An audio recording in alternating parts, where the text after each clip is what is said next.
Hello guys, welcome back to my vlog. So for today's video, I am here at Sapanmay Market.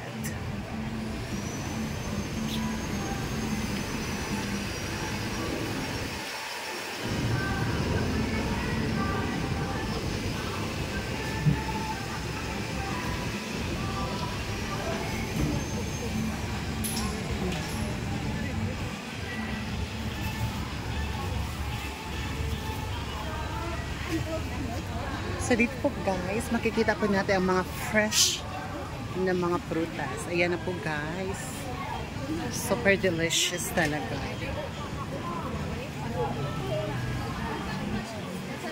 So samahan niyo po ako ngayon guys dahil mamimili po ako ng prutas, vegetables at karne.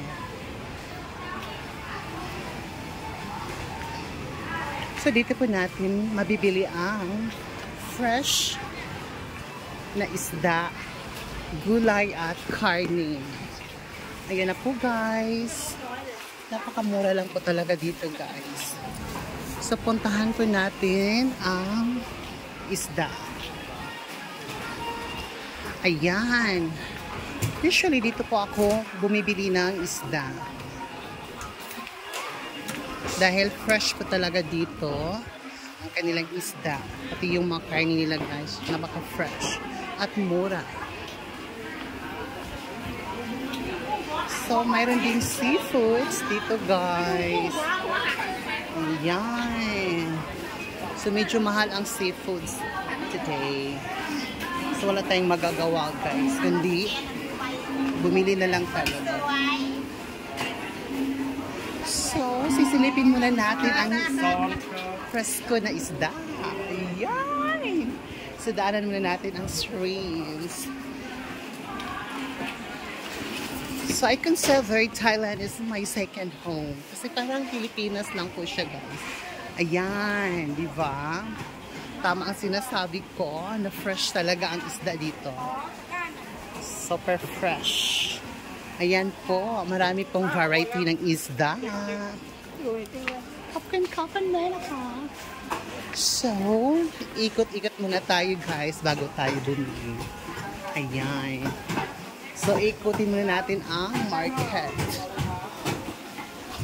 So, ito. Hanggang dito talaga. Tignan nyo talaga. Napaka-fresh talaga ng isda. Gumagalaw talaga. Ayan, o, diba? Tignan natin siya. At panoorin. Oh, diba? Super refreshing. Tignan mo siya, guys.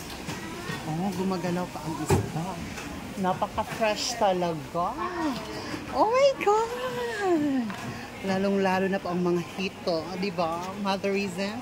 Ayan po ang may-ari. Kaway-kaway naman siya for my vlog mother. Annyeonghaseyo.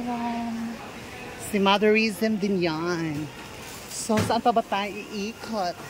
Iikutin po natin ito, guys. Para naman sa mga gustong bumili ng hito, ayan, fresh talaga, diba? Sabi ko talaga sa inyo, fresh talaga, diba? Super fresh. Fresh pa ni nanay. Sorry, kapanay ka. O, diba? Nakasmile talaga. Fresh talaga ang isda dito, guys. Pero mas fresh ang tindero. You celebrity? Yes, of course. I talk video for my vlog. Ito ang fresh. Why you? Why? You too. You say no. It's a fresh. I'm fine now. Alay, Mingalarba, we. Oh, Mingalaba na. Oh, Anyama. Okay? Yun na, tamaya, we. May jap tamaya, may ow. Don't touch me, darling. Ayan, hinawakan ako sa isang Myanmar, guys.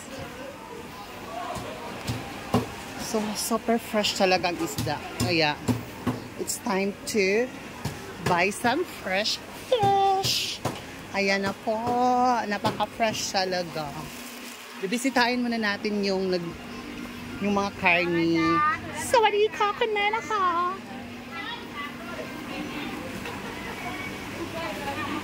Ayan. Yun po ang mga karni. Karning baboy, karning baka. At mayroon ding karning kanding. Oh my God! OMG! Fresh na fresh. สวยเลยจ้าไม่สนใจเลยจ้า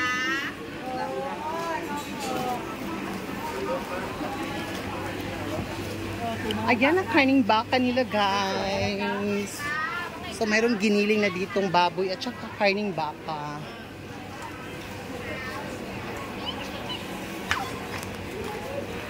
Ay! Ayan! So, malapit na po ako matapos mag-vlog, guys. Dahil nadaanan ko na po lahat-lahat. Halos lahat po na binibinta dito, nadaanan ko na po, guys. Kaya, ayan po yung mga Myanmarism. Ikot-ikot muna tayo, guys. Ayan, fresh chicken. Ayan po ang bangkay. At ito po yung mga ano nila, guys. Di ba, panakot, kamatis. Ayan.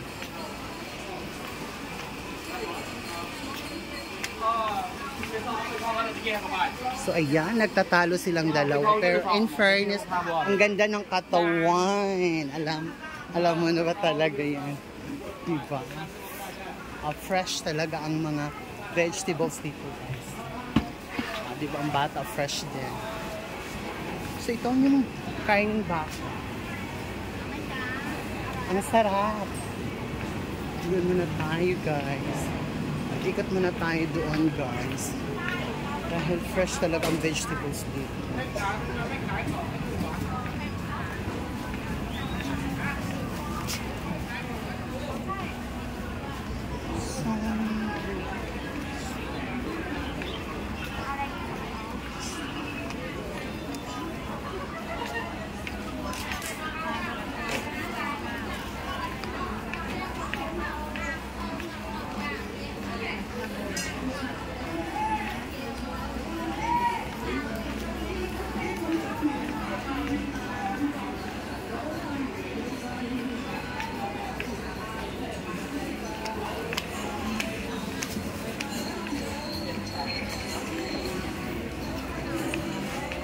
So, bawal po dito magsalita, guys. Kaya, minto na po akong magsasalita.